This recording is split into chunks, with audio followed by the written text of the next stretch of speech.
Thank you very much for the kind introduction, and thank you for the high attendance at this in this session.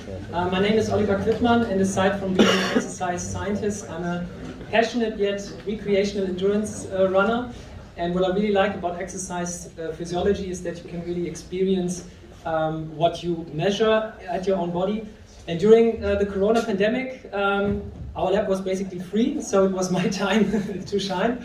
And yeah, I was like, what is my maximum lactate steady state? So I went to our lab and measured exactly that. So on one occasion, I did a continuous load test, as previously described, 30 minutes at a decent pace of 3 minutes 53. And as you can see, my lactate concentration gradually increased quite a lot. And just 2 days apart, I did the same test, just 5 seconds per kilometer slower. And as you can see, there's a really flat lactate response. And I was like, okay, now I know my maximum lactate steady state quite easily, but how does this translate to performance measures? So what I did next, I went to our track and did several exercise time trials in order to calculate my critical velocity over 1,000, 2,000 and 3,000 meters, and thereby calculating critical velocity as well as my D prime, which was 147 meters. And by doing these kind of exercise tests, I noticed that there's actually a huge gap between the MLSS and critical velocity. It's quite substantial. So we were wondering, what is the reason for this huge gap and how can we explain this? And this will be basically the aim of my talk today. If you take a look at the literature, one of the first studies to compare these two parameters was done by Smith and Jones. And what they found is no significant difference, but yet on the individual level, high limits of agreement. However, 3 different studies demonstrated significant differences between these parameters in a way that critical velocity was significantly higher when compared to the MLSS. MLSS was associated with endurance performance in a review published 20 years ago, but in a recent research was not found to be an additional predictor of endurance performance if other parameters like VO2 max, for example, were already included. So what we did in our study, we recruited 19 well-trained runners with different specialities. We had 5 sprinters highlighted in red, 1 ultra marathon runner highlighted in orange, you could say, and the rest were middle and long distance runners. Their mean VO2 max was 65. Their running economy was 222 milliliters per kilogram per kilometer. And the mean 3K time trial performance was 10 minutes and 7 seconds. And we wanted to see how these parameters interact. And in order to do so, we had 3 testing weeks. In the first week, they did a submaximal graded exercise test to measure their onset of lactate accumulation at 4 millimolar lactate concentration, as well as a sprint test and a ramp test to determine VO2 max with protocols used in the previous research. In the second study, or in the second week of our study, we performed several continuous load tests for 30 minutes in order to calculate the maximum lactate steady state, as well as the running economy by wearing a mask. And also, we did lactate measurements, of course, that I will show on the next slide.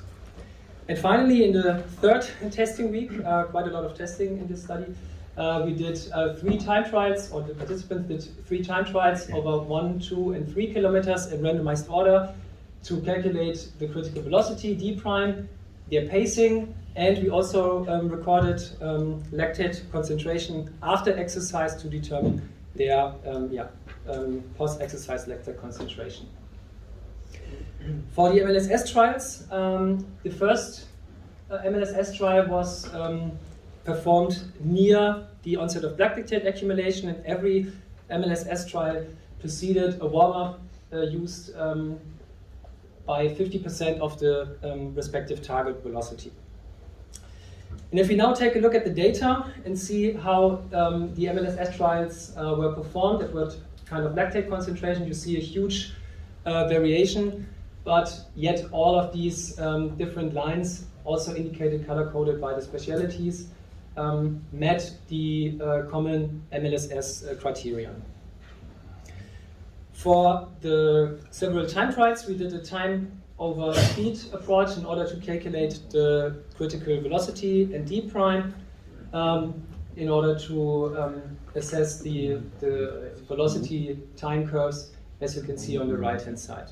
So basically now we had both parameters, critical velocity and MLSS, and demonstrated that there was a huge correlation in the way that the critical velocity usually was above, or was all of the time above the maximum lactate steady state.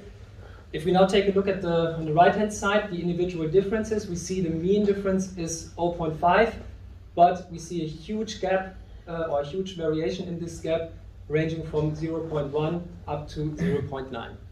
And this variance between these two measures we wanted to explain by several physiological parameters. And we did what we could. We had a lot of physiological parameters. We actually wanted to do a multiple regression analysis, but due to a lot of multi-collinearity, we actually had just one variable that was able to explain this variance. And this variable was the maximum lactate concentration following the 3K time trial, so the longest of these two trials. And if we use this regression analysis, we found this kind of formula. And if I just, for example, implement my personal lactate concentration following the 3K, which was 14.44, the calculated difference was close to the actual one. But if we apply this for all of these parameters, for all of the individuals, we see that obviously the mean difference is 0, but yet the range is still between plus minus 0.3 meters per second, which is quite a substantial difference, which does not seem to be applicable in practice. So how do our results relate to previous literature? Here you can see an overview of previous literature. And if we compare these, we found basically the same. CV is higher than MLSS, but in our study we found the largest difference between these parameters. What could be a reason for it? Maybe it's due to the applied protocols. So in 2 studies they did 4 time to exhaustion trials ranging from 2 to 12 minutes in duration, while in the other 2 studies they performed 2 time trials over 1.5 and 3 kilometers. We again did 3 time trials, 1, 2, and 3K on the track. One reason why exactly this parameter was significant could be that if you have a really high effort, especially at the longest time trials, and you really push your performance and have a high utilization of their so-called lactate capacity, maybe this would increase the gap between the MLSS and critical velocity.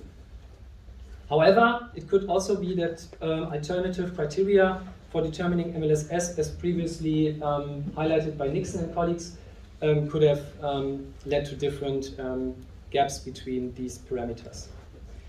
There are still critical opinions also regarding the critical power and critical velocity concept published recently that should be taken into consideration. And as highlighted by Jones in an invited review, it seems to be that MLSS and critical velocity are not theoretically synonymous, which leads to our conclusion that bridging the gap between these 2 parameters seems to be challenging, and given the conceptual differences may be misleading. So maybe this bridging the gap is not by calculating one parameter by the other, but simply accepting that these are 2 completely different concepts. But this is just my opinion, and I think the floor is open for discussion.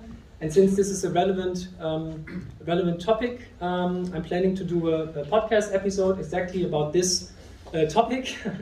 Just smoothly pitched it. And if you want to attend this discussion, feel free to contact me at any time. And yeah, looking forward to your questions right now.